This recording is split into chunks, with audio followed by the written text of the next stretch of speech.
that the budget of a country is not only balancing the books as to how much resources you have been able to get, including the borrowed money and how you're going to spend, which is the critical part of the budget, but it's also a declaration of the policy intent of the government for the year. Ideally, a budget should be a medium-term budgetary framework and a part of that, because one year's budget by itself is just not going to solve most of our difficulties. So what is the root cause? The root cause is that Pakistan's government spends more than what it collects as revenues. It collects less than 10% of GDP, but it spends 20% of GDP. And this is not just one year, but it is a consistent feature. So you have to keep on borrowing to fill in this gap, and that borrowing then piles up both as a domestic debt, as Raza pointed out, and the external debt. And this year, 7 trillion rupees out of the budget will be gone for debt servicing alone. So you can imagine that all your net revenues which the federal government is getting are only going to help servicing the debt.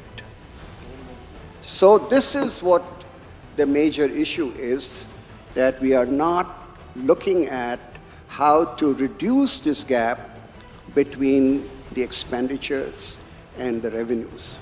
And that takes me to the revenue side of the picture.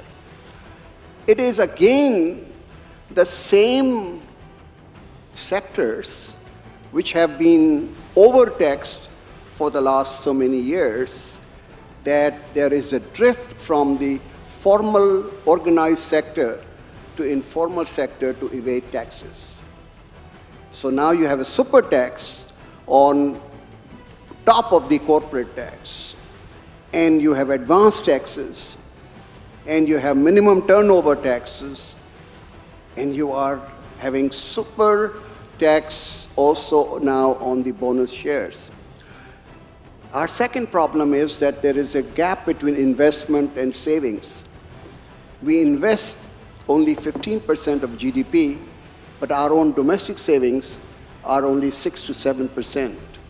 Some of it comes from our overseas workers who also contribute remittances which go into the national savings, but still the gap is almost 5 to 6% every year.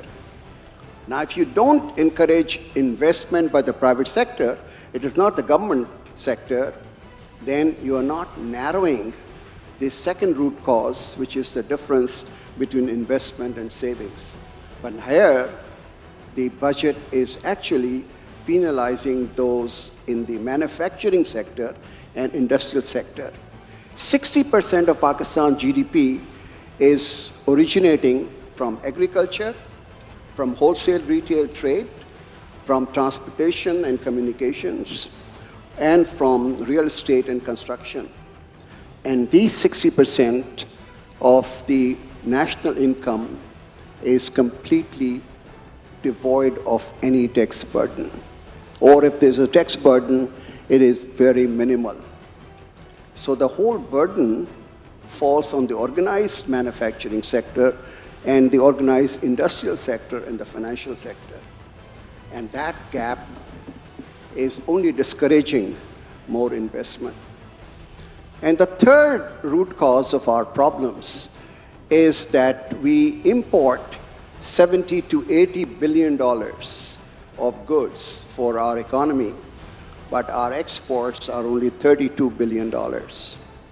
So any budget should try to fill in this gap by giving incentives to the exporters and discourage domestic production and domestic sales, because the profit margins in domestic sales are much higher because your economy is protected with high tariff rates. And that makes you non-competitive. And the budget hasn't done anything in order to help promote the exports.